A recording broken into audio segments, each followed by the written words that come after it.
Corey Doviak here with an addendum to this week's edition of The Wrestling Show. We'll call it Season 5, Episode 11B, and the reason why it is necessary at this juncture is because our guy, Kenny Sarajian, did such a great job running around and getting interviews with the wrestlers making news at District 8 that we didn't have time to squeeze into the show the interview that Kenny Sarajian did on location with Dave Bucco, the head coach of the Pascack Hills Cowboys.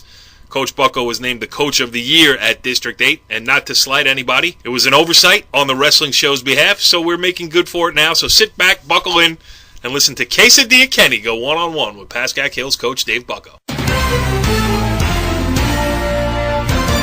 Spanning North Jersey, kicking over every rock, rolling up every mat, and using his press pass to bypass every entry fee to bring you the most up-to-date information of any internet show solely devoted to local high school wrestling. This is On Location with Ken Sarajian. Here with Dave Bucco, District 8 Coach of the Year, Pascack Hills. They win their league. They go to the sectional semifinals. Dave, 7, 8 years ago, you come to Pascack Hills. This is year 7. Year 7. You come there. Except for Taylor, the cupboard's a little bare. You got to build it back up. Let's talk about how you come to the Hills and build that team back to where it is today. It was definitely a grind for those first couple of years. It did look a little bleak, but we got involved with the rec early on. It'd be, his first 2 years, it was high school practice, go upstairs, change my shirt, back down to the rec, run rec twice a week. Probably in year 3, I had a great assistant coach, Corey Fitzpatrick, who also then helped out with the rec, 2 nights a week. So, those are the guys that, we've been teaching are the seniors now, the Worthingtons, the Goldsteins, the Santakases, the Haberleys. We were in that room when they were in 5th, 6th grade. And let's talk about it. You said this to me the other day. These aren't kids who were state champs in the junior level. What'd you teach them? How did you get them to drill the way you wanted? Talk about that and what you did with these kids. These last couple off seasons, especially this last one in particular, we did our jobs. I got great assistant coaches this year. Brian Schneider took them to Penn State camp. I took them to Cornell team camp, so we went to 2 team camps there. Coach Keith Stagg was helping us out, at tournaments, every other weekend, supervising when either myself or Schneider, was not. We had great off-season practices, 2-3 times a week, in which a coach was always there.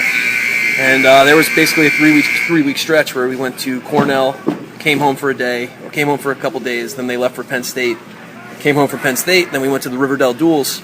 Some of these guys got 40 matches in a 3-week span.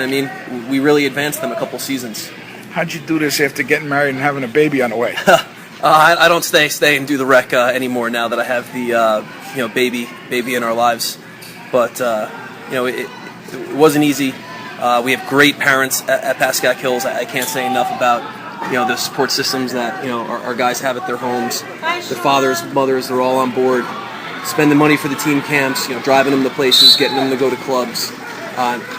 Without our parents, we would not be as successful. But except for the Worthingtons, the Haverleys, these kids don't come from assistant coach. He said it already. Don't worry about it. Except for the Worthingtons and the Haverleys, these kids don't come from wrestling bloodlines.